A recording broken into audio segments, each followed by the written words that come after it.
You need to be extreme if you want your life to change, and the best way I can illustrate this is by talking about the story of my birthday in 2021, because I remember it vividly. This was the time when my business was actually starting to do well. I was also in the middle of losing weight because it happened after COVID. So I was 20 to 30 pounds overweight.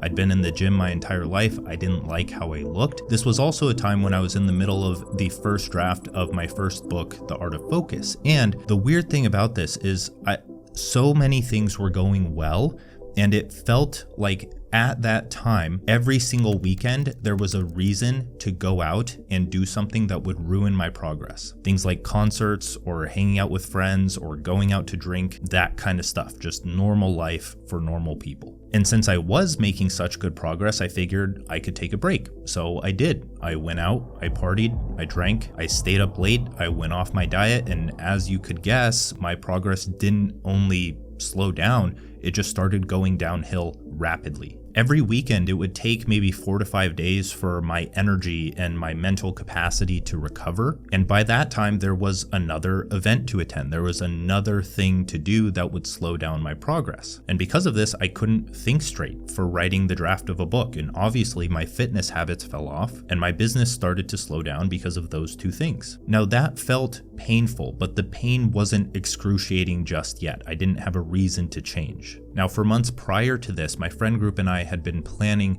to go to Seattle for my birthday. And I was already tired of not making progress, but it was my birthday, right? So I could justify going out and having a little fun one last time. So after a weekend of going out and doing the same thing and making very little progress, I was done. At that point, I was just so fucking mad at myself, because when you have goals that are the most important thing in your world, they shine a light on everything you're doing wrong. The most painful thing in the world is watching those goals fade into the background as they're being replaced by goals of shallow pleasure. So the second I got back home, I just disappeared. I didn't respond to anyone. I became unavailable. Every invitation or event in any form was just an automatic no. I didn't even have to think twice about it. And because of that, every single action I took felt seamless. I wanted to be disciplined. It gave me joy. And slowly my mind returned, my body returned, my business returned. My entire world changed in an instant. Now, why is that? The first reason is because being extreme changes your brain. There's a famous saying that summarizes a neuropsychological theory related to neuroplasticity called Hebb's Law, and in a nutshell, it just says neurons that fire together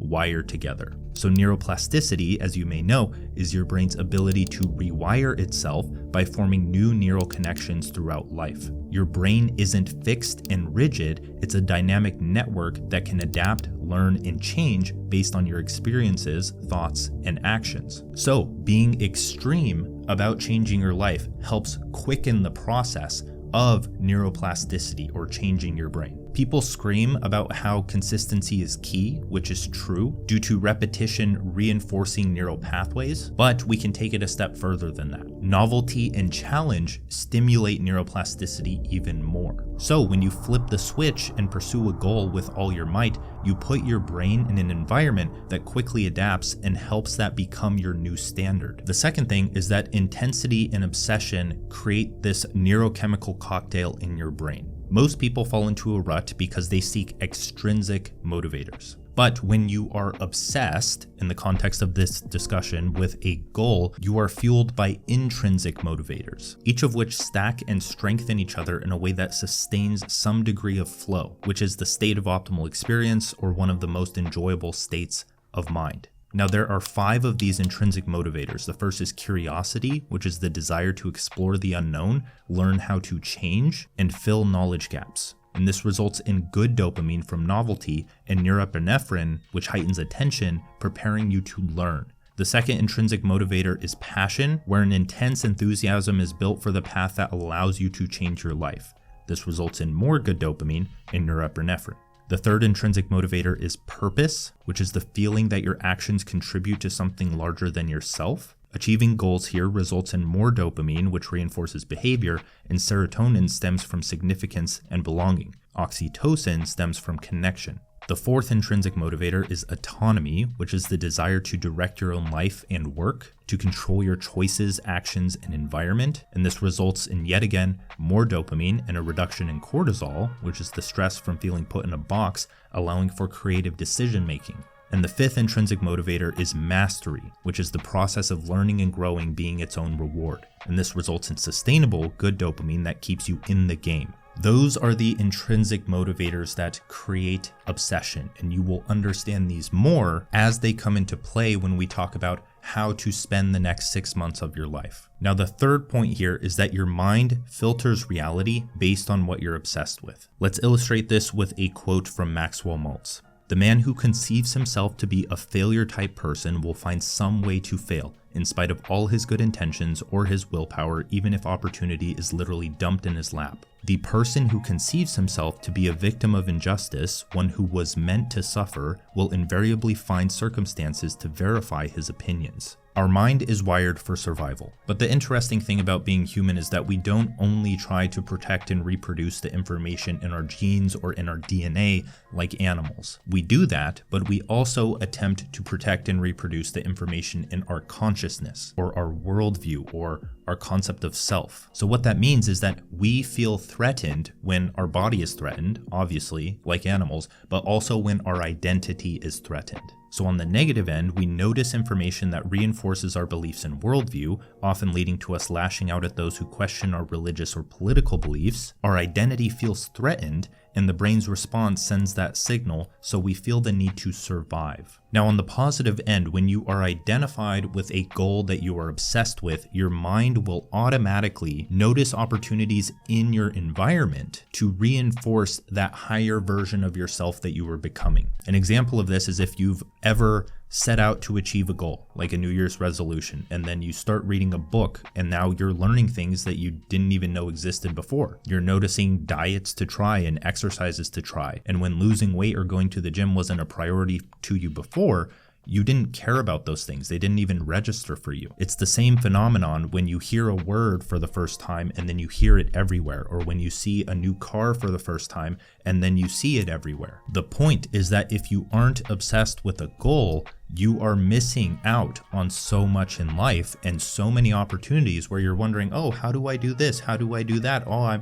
It's all luck. No, you're just not obsessed with a goal, the goal that allows you to notice those things. The people who are obsessed with their goals are living in a completely different mind space than you, and they don't have trouble succeeding because it's automatic. We're wired this way because our ancestors were wired this way. When our ancestors were hunting for something or they needed food, their attention was heightened and they would notice things in the environment that allowed them to survive. Now, if we look to something like cybernetics and apply that to our mind or the psyche, we can see that our mind has some form of a homing mechanism toward our goals. Our mind accepts information that helps it and rejects information that doesn't. You are steered toward your goals without much effort. So in summary, if you are obsessed with a goal, the universe will conspire in your favor by giving you the resources to achieve it. So we understand that being extreme or being obsessed is the best way to change your life. But how do you get to that point, right? You're hearing me say, oh, you need to be obsessed with a goal, but what if you aren't obsessed with any goal? What if you don't care about anything? What if you don't know what to do? What if you're stuck in this rut or you just feel lost? What if you're like me, leading up to my birthday, where I was just starting to fall off track, but I didn't really notice how it was impacting my life until I finally hit that point where everything turned around. How do you hit that point, and what is the reason behind it working? To understand this, we need to understand that evolution creates order from disorder. Now, this is an interesting one because the second law of thermodynamics states that all natural processes move toward a state of greater disorder over time. In other words, this is what entropy is. It's the measure of disorder, randomness, or chaos. Now, here's the thing. The universe or your life just moving towards greater disorder or randomness or chaos is only half of the story. In his book, The End of Uncertainty, Ilya Prigogine makes the argument that this arrow of time is not just an illusion, but a fundamental feature of reality itself. When a system is pushed far enough away from equilibrium, it can become unstable. Now here's the key point. This instability can lead to a spontaneous emergence of new, complex, ordered patterns called dissipative structures. The easiest example to wrap your head around this concept is think of a faucet, and the faucet is just pouring out water and it's very chaotic. But at some point it gets so chaotic that as it's going down the drain, it creates this whirlpool, this beautiful ordered structure of a whirlpool. That's not more chaotic. That's not more messy or more disorder. That's order that has emerged from disorder. Now, I know we're getting all scientific or abstract here, but bear with me for a second, because there's one more thing that you need to understand, and that's the fact that reality is composed of whole parts. Not just parts, not just wholes, but whole parts. An atom is a whole and a part of a molecule. A molecule is a whole and a part of a cell. A cell is a part of an organism a part of an environment, or you can think of letter to word to sentence to paragraph, or matter to life to mind to soul to spirit, or even things like the techno-economic base of a society, like foraging to horticultural to agrarian to industrial to informational societies. Now, the point that I'm trying to get at with illustrating this is that evolution creates order from chaos. As matter progressed and became more complex, life emerged. As life progressed, mind emerged. As anything becomes more developed or complex or disordered or messy, a new whole emerges as the ordered structure for that thing. Now, let's try to tie this all together. So when you take the concept of entropy and apply it to the mind, you get psychic entropy. In other words, the mind tends toward disorder, randomness, and chaos. So in your personal life, when you reach a point of feeling lost, or you feel like your life is falling into chaos, you are presented with an opportunity for a higher version of yourself to emerge. This isn't just some random abstract philosophy. This is directly observable in everyday life. This is exactly what happened in my story. Things became so complex, so disordered. I felt so chaotic, like I was falling into this rut. And eventually, I just hit that point. I hit the point of becoming so fed up with the progress that I was making that I had no choice but to flip the script and do the complete opposite. The reason that many people don't reach this point is because they aren't brutally aware of how their current trajectory in life is impacting their thoughts, emotions, and progress toward non-existent goals. So you need to reach the crossroads of dissonance and insight. What I mean by that is once you get a taste of where you are in life, you've been there for long enough, you will start to feel like you are being ripped in half. And that's exactly what you need to pay attention to. One lower part of you wants to stay the same, while one higher part of you wants to change. And as you intentionally choose to lean toward the higher, you are met by insight. You are given the answer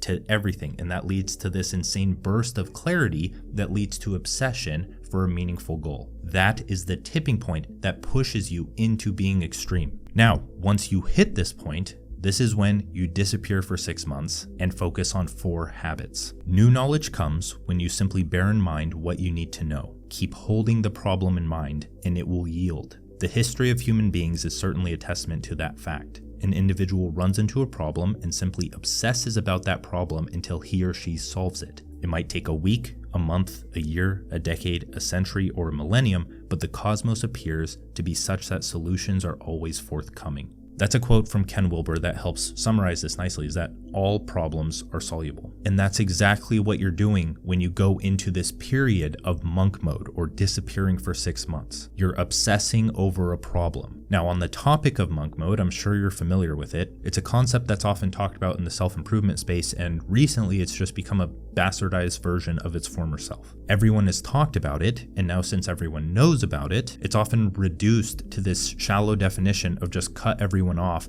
and make money. So we're not going to do that. And in fact, we're not even going to follow the original definition of what monk mode was. What the original monk mode means is a purely ascending lifestyle or an ascetic lifestyle. So in the past agrarian societies, when the horse-drawn plow was invented, there was an abundance of food, and so men had the free time to pursue their own interests. So this is when things like writing and mathematics were invented, but it also gave people the time for deep contemplation. And what they found is that the divine wasn't out there or up there, but in here, and that realization led to the axial period. And the axial period was a time where revolutionary spiritual and philosophical ideas emerged across multiple civilizations. So Socrates in ancient Greece, Gautama Buddha in India, and Lao Tzu in China. So this ascending spirituality that was created, or asceticism, is a view that pins the manifest world as evil. Since the kingdom of heaven couldn't be found up there or out there, money, sex, food, and pleasure were demonized. So true monk mode, the original definition of monk mode, is just this. It's a period dedicated to the ascending path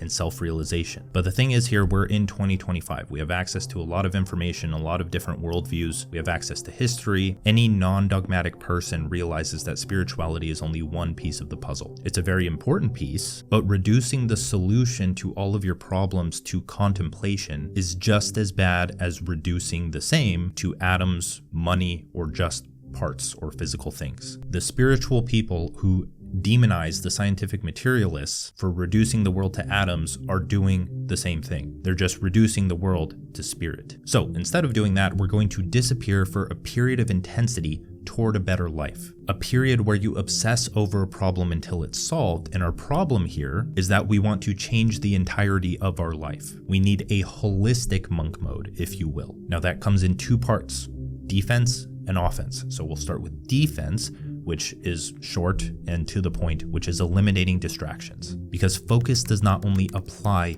to work. Distractions are not only notifications that pull you away from work. The entire point of disappearing is to create a glitch in the matrix, to change your identity overnight, to rid yourself of the crabs and parasites that pull you down and drain you of the energy that must be dedicated to the choices that create a better future. Now, for the sake of being extreme, it's easier to change everything at once than it is to change one thing at a time. So rip the band-aid off. Stop responding to people who only take and never give. Any invitation that pulls you away from your goals should be an automatic and firm no. Every bad habit that does not serve you stops tomorrow. No exceptions. It is an incredible feeling to choose your own limitations, to be free of that which splits your attention from the highest good you can do. Now that's defense. Now for offense, we need to form 4 focus habits, because a good life stems from the pursuit of the good, the true, and the beautiful. The pursuit of truth as a whole. The good is intersubjective truth, what is good for humanity or community. It's doing what's right.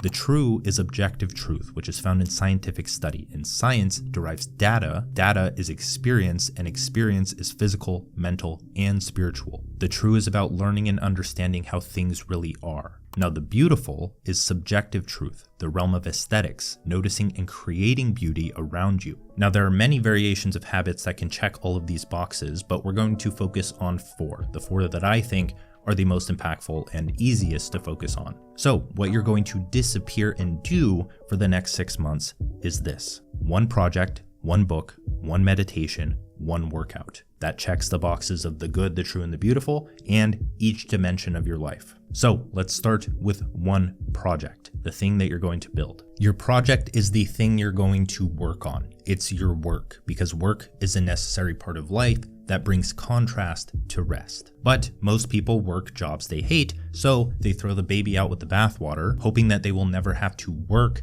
again. This is a delusion, because you will not be happy in a state of perpetual vacation, because meaning is found in contrast. If you don't work to balance out rest, then the rest becomes meaningless. You go on vacation, and after a month you want to go back home, you want to get back to work. The problem is you're working on the wrong thing. And on top of that, the average person's view of what rest is, where rest is recovery, most people view it as this form of self-destruction. You lay in bed, you get fat, you eat Cheetos, you drink wine, you become a degenerate. That's not rest. That's just a recipe for burnout, because you're not recovering for any form of meaningful work. So the start of the solution is to choose 1 project that acts as a building block for the life you want to live. Now this can be anything: a creative project that leads to independent work, a portfolio project that leads to a changing career, and most of the time, considering the state of AI, I at least recommend that everyone try entrepreneurship, because I know many people don't want to do that, but the way you hedge yourself against replacement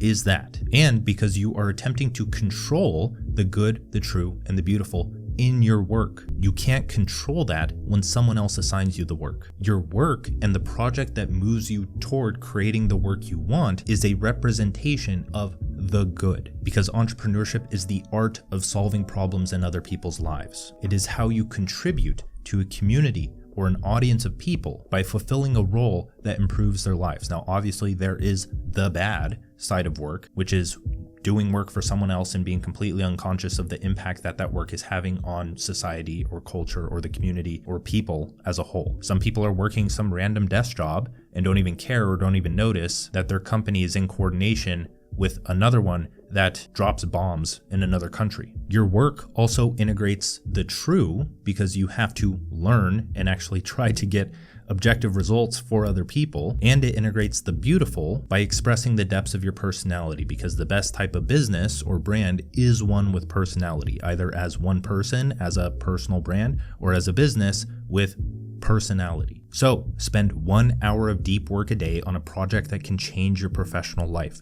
Put it on your calendar. Work that doesn't feel like work is the intersection of what the world needs, the good, what you have experience with, the true, and what you deeply care about, the beautiful. Work, when done right, is synonymous with life. It is the central pillar of everything else you do. And that leads into number 2, which is one book. Now, you're bound to finish one book in 6 to 12 months. You can read more, but it just didn't make sense for me to say 2 books or 3 books when we're saying one project, one book, one meditation, one workout. It just didn't make sense. But if you want to change your life, you need the knowledge to do so, plain and simple. And school probably isn't going to give you that knowledge, so you need to self-educate. You need to immerse your mind in the thoughts of those who have lived the life you want to live. Now, this is simple enough. Read one book, 30 minutes a day, because learning something just because you're curious is a prime representation of the true. And as you'll find, the simple act of exploration brings novel ideas that lead to progress. Now, the third habit is one meditation. While work can be beautiful and spiritual, it is not a full replacement for a habit that maintains your connection with reality. Now, by meditation, I do not mean sitting in a dark room and closing your eyes and focusing on your breath and letting your thoughts pass, even though that's very viable. You can do that. Meditation, for all I'm concerned, is a way of life, a way of perceiving the world through a lens of wonder and gratitude, noticing the amazing things all around you that tend to be glanced over when you are stressed and narrow-minded. The purpose of meditation in this sense is to notice depth, to escape the trap of shallow living. So for at least 10 minutes a day, attempt to notice reality in greater detail and depth. Go on a walk and only focus on the feeling of your feet on the ground. Stare at a tree and notice the intricate detail that you've never noticed before. Listen deeply when having a conversation with a loved one. Don't just notice words, notice tone, expression, everything. Stare at your hand for 10 minutes straight. Yes, I'm serious, and let your mind wander deeper into the detail. Feel the water on your hands while doing dishes. Feel everything you touch for once in your life. Listen to the sound of silence or cars in the distance. Pick apart the intricate smell of even the most boring food. Don't overcomplicate this, and this leads into the last and final habit, which is one workout. And I'll let Socrates tee this one off. No man has the right to be an amateur in the matter of physical training. It is a shame for a man to grow old without seeing the beauty and strength of which his body is capable.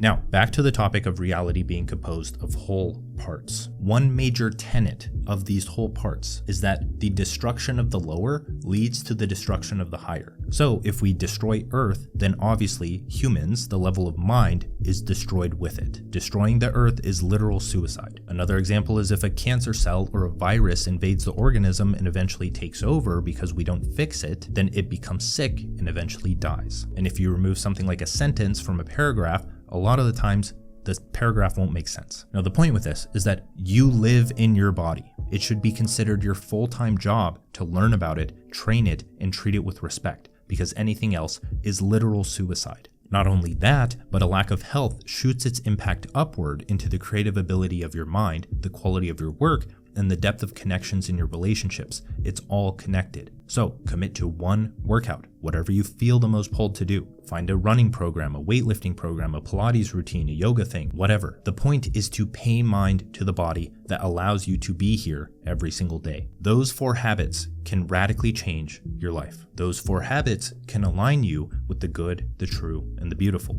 Those 4 habits can lead to a higher state of enjoyment through curiosity, passion, purpose, autonomy, and mastery. Get sick of being sick. Give yourself permission to be extreme, disappear, and come back unrecognizable. Thank you for watching this video. If you want to read my latest letter on the death of thoughtful creation, how to get ahead of everyone else going into the future, you can read that on my Substack for free. And on the paid version of the Substack, I actually release the full course of the One Person Business Launchpad. So you can go to my Substack, check out what's all there, sign up for free or paid. That's it for this video. Thank you for watching.